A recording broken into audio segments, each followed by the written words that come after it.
This is Daniel with a podcast from iApologia.com, where science, reason, and Christianity meet. Today I want to take a different direction here, and I want to talk about pain, evil, and suffering, and actually how Jesus handled that pain, evil, and suffering. I think this is a very ripe topic, just because not only because people are constantly going through pain, evil, and suffering, it's a real issue within the church, and people really are interested in fixing this issue in their own lives and in the lives of others. One thing I want to talk about today is the different types of pain, evil, and suffering, and I'm not going to go into each category, or I want to categorize them as different things. But one of the things I want to address is a very specific type of evil. Now, most of the time we categorize pain, evil, and suffering as natural evil and moral evil. And I think these are the two main categories you could say. But I think there's another one that you could throw in there too, and that is voluntary evil, where you are willing to suffer evil or pain or suffering for another person. Many times we as humans voluntarily take pain, evil, and suffering. Consider a parent to a child. A mother gave in birth. Parents suffer for the children in general all the time. And this is one reason why abortion is so evil, because it breaks down the responsibility of parents to their own children, and it kills a baby and murders that innocent human being before that baby even has a chance to even breathe on its own outside of the womb.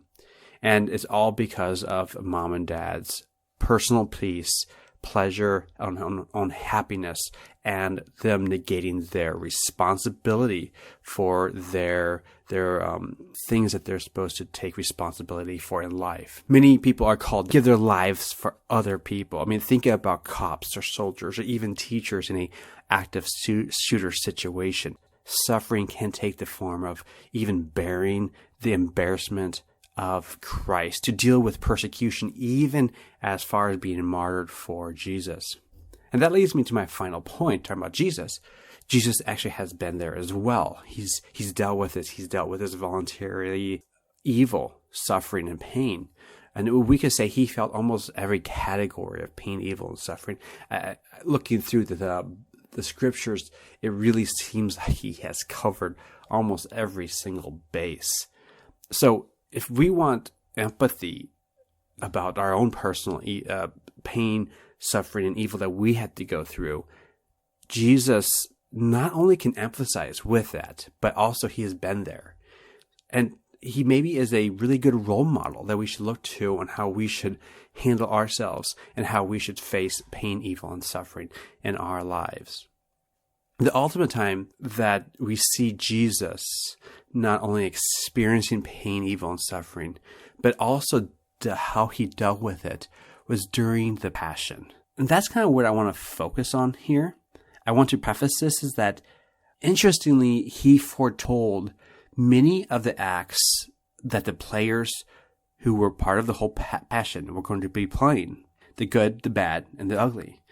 And even through all that, before all the evil things happened, he treated each person as they were making real world decisions right then and there. He allowed them to make their free will choices. And he gave them every opportunity not to. I think what I want to do here, though, is focus on his responses. How did he deal with others with compassion and forgiveness? One thing that I'm looking at is, as I'm thinking through Jesus' life, especially, and leading up to the Passion Week, it's nothing necessarily wrong to flee from pain, evil, and suffering in many situations. And maybe in some situations it is wrong, like we mentioned some previously. But look in Jesus' life, there's many times he faced persecution and he would run from it. We see in John 11, after he demonstrated that he had power over death itself by raising, his friend Lazarus from the dead, the Pharisees and the chief priests conspired to destroy him. Something that happens in Jesus' life. It talks about this in John 11:54. It says that he no longer walked openly among the Jews, but moved near the wilderness with his disciples. It was also clear that I think that there's times in our life when it's totally fine to beg for God's salvation from our pain, evil, and suffering. It's normal. It's a good thing. Many times God does not grant our wish. That's true, as we will actually see here shortly in Jesus' life. But there are many times that he does grant our desires to be free from some sort of evil or pain. I think of the classic example of Dwayne Miller. He was a preacher, a Baptist preacher, and he lost his voice through a virus infection, and God healed him. And it's clear. I mean, this happened in the 90s, and you can hear the whole situation recorded on audio. And he's still alive, and he still talks about his experience. And there are many witnesses of this, and he had many doctors who were scratching their head. They didn't know how to heal him. So Jesus really does heal. God really does heal people, especially when they ask, but not always. And another thing I think we need to remember is that it's okay, like I'm saying with this, it's okay to ask. I mean, in Luke 22, 39 through 44, it says that Jesus prayed. Him and the disciples went to the Mount of Olives, and he said to them, "Pray that ye enter not into temptation." And he went away and he kneeled down and prayed. And he asked the Father if thou be willing to remove this cup from me. Nevertheless, not my will, but thine be done. Even through this whole agony, he prayed more earnestly, it says. And there was sweat as if it was great drops of blood falling down to the ground. And this is how much he prayed. So in this whole thing, he not only asked for the removal of the passion week to hit him, but also through it all, he prayed more. He prayed so much. His stress was so great that his sweat was as if there were great drops of blood falling down on the ground. So this is a great amount of pressure he was going through. I think in this story of Jesus, we can see that he had pain of the lack of empathy. He dealt with it. He saw the pain of the lack of empathy. So many times we go through pain and suffering. We desire empathy. When others go through pain and suffering, we should have empathy. In a time of Jesus' greatest trial, his closest friends showed no empathy. Think of Luke 22, 45 through 46. And he rose up after the prayer, and he's come to his disciples and found them sleeping. And he said, "Why sleep? Rise, pray, lest you enter into trial or temptation." So this is something that when we do go through situations of distress, we should be praying, even though it's hard. Obviously, as we see in the disciples' case, but they didn't have empathy. They didn't form around him and help him and support him. But he still encouraged others. And that's hard. Well, there's another type of pain he experienced. Pain of betrayal by a friend. It's obvious that we are never called to cause unnecessary pain, evil, and suffering on others. Even though this is the case, we probably have all caused it on others, and others have caused it on us. We all felt it. When Judas betrayed Jesus, interestingly, Jesus did not lash out at him. And this is in the garden again. And this is really hard not to lash out and to have self-control. Jesus, in this situation, which I'm going to talk about here in Luke 22, Jesus identified that Judas was betraying him. And even so, Judas didn't seem to click with him how evil his deed was. And his heart was that hard. And that should give us two situations. Number one, having a soft heart ourselves, but also two, is respond how Jesus did. He identified the betrayal. One of the pain and suffering situations that he had to go through was the pain of forcibly being abducted. When Judas kissed him, he had with him all sorts of armed guards and priests, high priests. And what happened was that Jesus was being taken to be judged at that time. And if we read in Luke 22, 49 through 51, it says this: "When they which were about him saw that what would follow, they said unto him, Lord, shall we smite with this sword? So this is his disciple, as Jesus is. And then one of them took a sword and actually cut off the right ear. Now, with cutting off the right ear, in another gospel, it says that Jesus healed him, and it sounds like I think it was Peter that probably did this. And Jesus, how he responded was, and he touched this guy's ear and healed the man. And this is quite interesting. He healed him even though he was being in a situation of being abducted. Wow, what self-control, what willingness to lean upon the will of the Father. But he also dealt with the pain of persecution by religious people, by the religious hierarchy. It seems that all through history, religious people can be some of the most vicious people. This is obviously not always the case, but it does seem to be quite often this way. From Islam, they have done a great evil. From the Catholic Inquisition to the Reformation, Luther and Calvin, they did many evil things as well. We can see persecution of people when others think that someone else is theologically wrong.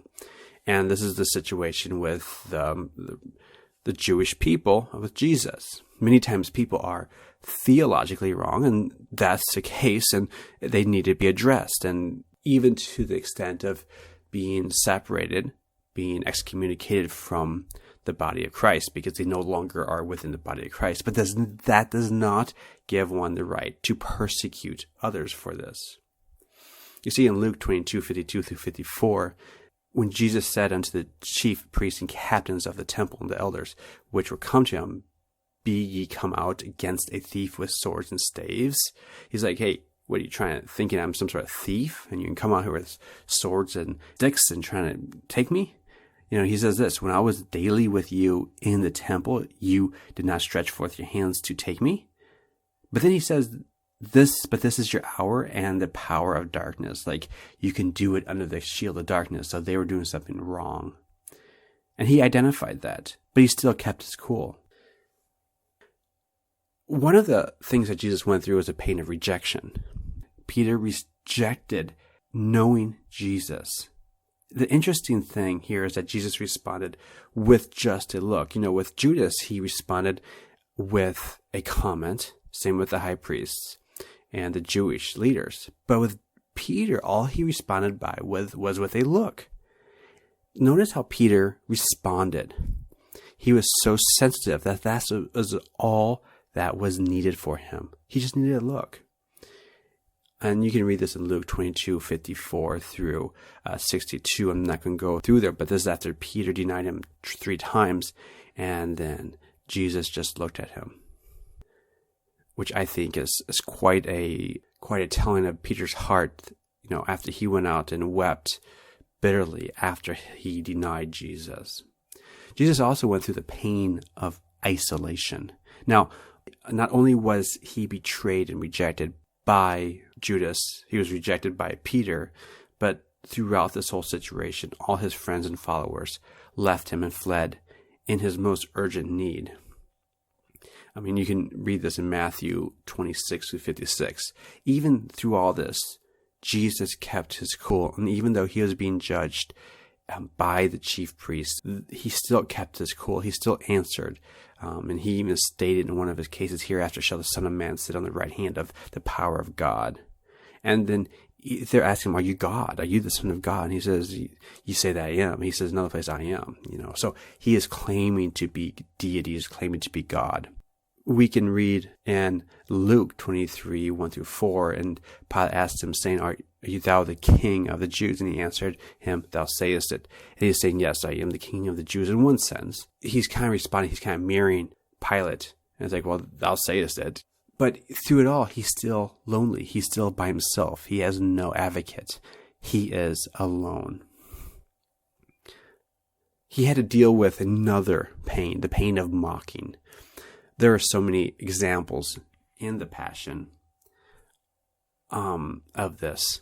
But in this case that I want to give here, and in all the cases, he quietly took it. And this is powerful for us as we consider our lives when we get mocked for being a Christian and being a follower of Christ. And the story is as Pilate heard that he was from Galilee, he was like, oh, he should be under Herod's jurisdiction. Let's just let Herod make the decision. Well, Herod was glad. He wanted to see Jesus. Why? The only reason why was just because he wanted to see Jesus perform a miracle. Like, oh, I want to see this great thing being done because he heard about Jesus. But after he questioned Jesus with many questions, Jesus didn't answer anything. And the Jews just tore him to bits. And so Herod started making fun of him. And same with his guards. They started mocking him and put some robes on him and said, ha, you're the king of the Jews or whatever. So they mocked him. Jesus felt scorn and mocking. Another thing that Jesus saw that I think that we can identify with is that so many times the righteous in the scriptures and even now seem to get punished and the unrighteous are set free. Why do good people have to suffer? Why can't, we can see this in the psalmist as he raised the same concern. We can see this in Job. He raises the same concern. And the case of Jesus obviously is no different. When he was before Pilate again, he said to the people, he's like, ye brought this man unto me as one that preferred the people. And behold, I examined him before you and have found no fault in this man. And, they're accusing him of all sorts of crazy stuff. And he's like, I don't see this in him. And he said, even Herod did not see it. He's like, hey, both Herod and me do not see anything with him worthy of death. Let's let him go. But what they wanted was, they wanted Jesus to be punished, and they wanted them to release another guy named Barabbas. And Barabbas was a murderer, and he was he caused sedition in the city, and he was not a good guy. He was a bad guy. But even though Pilate wanted to release Jesus, the people kept crying, crucify him, crucify him. And eventually, Pilate released Barabbas, the evil man, and sent Jesus to the cross under their will. There's also a pain of disappointment in a number of cases here. And that would be a good example would be Peter. He was disappointed in Peter, disappointed in Judas. But in one sense, he wasn't, because he knew that was coming. He saw it beforehand. So he wasn't really disappointed, but other people were. The many people who were his followers, and a lot of the women, they bewailed and they cried because he was being sent to the cross. And he responded saying, hey, what, justice will be served. He says this in Luke 23:28-31. But Jesus turning to them, these ladies that were, and other people who were following him, daughters of Jerusalem, weep not for me, but weep for yourselves and for your children. For behold, the days are coming in which they shall say, blessed are the barren, and the wombs that never bare, and the paps which never gave suck. Then shall they begin to say to the mountains, fall on us, and to the hills cover us. For if they do these things in the green tree, what shall be done in the dry? And he's prophesying the destruction of Jerusalem here, but also he's saying justice will be served for the evil if they don't repent. So he responds with, hey, even in the sense of disappointment, justice will be served. Jesus also had the pain of the physical body. He did not just go through the emotional and spiritual pain, but he also had physical pain as well. I mean, this is from the time of the judgment to the time of the cross. He went through immense physical torture, being whipped, having a spit upon, to being hit, to being a crown of thorns, to get nails in his hands and feet, being put onto the cross. I mean, he was in tons of physical pain. And in Matthew 27:26-35, it talks about them scourging Jesus and then delivered him to be crucified. It talks about in verse 28, they stripped him and put a scarlet robe and made fun of him. They platted a crown of thorns and they pushed it on his head, and they mocked him. They spit on him. They smote him on the head with a reed. after they mocked him, they took the raiment off and the clothes off, and they sent him off to be crucified. So, his back was all bleeding, and when they took the raiment off, it was, ripping apart his skin too. So it just added to the pain and suffering that he was going through. And then they took him to Golgotha, or also known as the place of the skull. And there they crucified him and parted his garments, casting lots that it may be fulfilled, which is spoken by the prophet. They parted my garments among them, and upon my vesture did they cast lots. And that's from verse 35. And this is where he just dealt with that physical pain. Now, a little later, he's going to respond to this, but he bore that pain without even saying anything, saying, "Oh, this is so unjust." Well, there was more things as well. There's pain of unjust punishment with criminals. So Jesus was, a righteous person, moral person. He was perfect, but he was set with unrighteous people. He sat right in the middle with malefactors who were bad people. They were criminals. And one person was on the left and one person was on the right. It was a very embarrassing situation, a good man being crucified among the evil. So in John 19:26 and 27, when Jesus saw his mother and John standing there, he said to his mother, "Woman, behold thy son." He's saying, hey, I no longer can be in the place of the eldest in the family. This brings us to the pain of torture, the pain of being physical pain. He's now facing the pain of death. And the pain of death is something that we all will ultimately face. But through it all, Jesus faced it well, and he faced it clearly. In fact, even throughout this whole thing, Jesus asked God to forgive the people around him, for they do not know what they do. And then Jesus did something that is very human-like. And he asked God not to forsake him. He was like, "God, why hast thou forsaken me?" And then at the very end, he commended his spirit to the Father's hand. It talks about Jesus crying with a loud voice, saying, this is Mark 15:34. And at the 9th hour, Jesus cried with a loud voice, saying, "Eli, Eli, lama sabachthani," which is being interpreted, my God, why hast thou forsaken me?" And then right before he died, and when Jesus had cried with a loud voice, he said, "Father, into thy hands I commend my spirit." And having said this, he gave up the ghost. Now, there's a number of things I think we can learn from Jesus from this whole situation. I think we pointed out a number of them, but I think we can learn different items from this whole story just by reading some other passages from the scripture. And I have 4 passages here, one from Peter, 1 Peter, one from Philippians, and 2 from Hebrews. Let's hit the 2 Hebrew ones first, just because I think it helps show that Jesus is our model.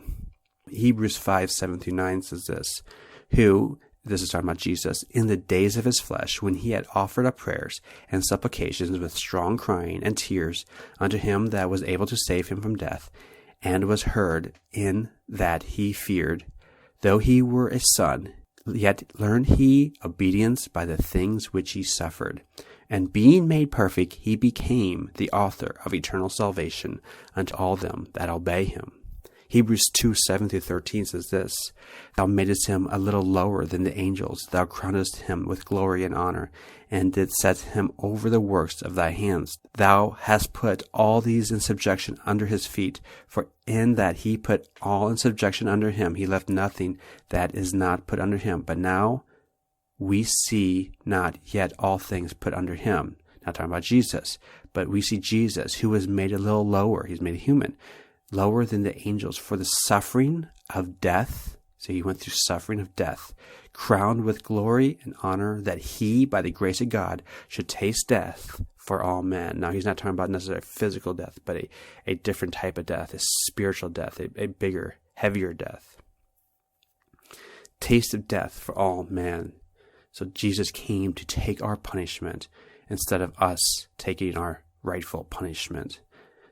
Verse 10, "For it became him for whom all things, and by whom all things, in bringing many sons into glory, to make the captain of their salvation perfect through suffering." sufferings. This is powerful. He's talking about sufferings here. Jesus can identify with our sufferings. For both he that sanctifieth and they who are sanctified are all of one, for which cause he is not ashamed to call them brethren, saying, I will declare my name among my brethren. In the midst of the church or the congregation, I will sing praises unto thee. And again, I will put my trust in him. And again, behold, I and the children which God hath given me. Now we're stepped down to Philippians 2, verses 4 through 8. Another powerful verse talking about suffering. Look not every man on his own things, but every man also on the things of others. Talking about us as Christians. And now he's going to point us to Jesus, how Jesus did this. Let this mind be in you, which is also in Jesus, who being in the form of God, thought it not robbery to be equal with God, but made himself of no reputation, and took upon him the form of a servant, and was made in the likeness of man. So he became human for us, and took on the human body. And being found fashioned as a man, he humbled himself, and became obedient unto death, and even the death of the cross. So he was even willing to die one of the most horrible deaths known to man. And lastly, I'd like to wrap up with a verse that I think gives us very powerful guidance for our lives. This is 1 Peter 1, 6 through 9.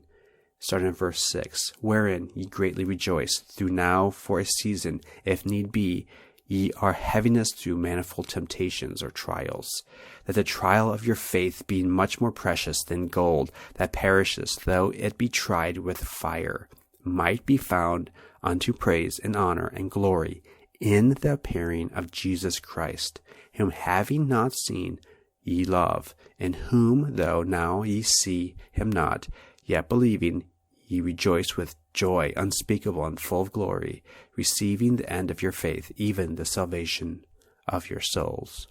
All right, so I think, as we're going through the Passion Weekend, as we're going through COVID-19 and many other struggles and pains and sufferings, we see that Jesus has been here. He can identify with us. He can identify with our suffering, and we should take advantage of that and know that he has seen it as well, and he can have empathy, and he's there as our advocate for us. So if you would like to read some of the latest posts on iApologia.com, feel free, jump over there, sign up for the latest updates. We'd love to have you on there. Also, don't forget to check out the social media sites. You can jump on to Facebook. You can jump on to Twitter as well. So again, this is Daniel with iApologia. I'd encourage you to go out and give your world Christ. Thanks for listening. Please check out iApologia.com for more apologetic content and to contact me. Don't forget to grab my free quick guide that gives reasons why science points to the Creator. Also, feel free to connect with me on the iApologia social media pages. If you enjoyed this show, would you please share so others can benefit too? Feel free to post it on Facebook, Twitter, and other social media platforms.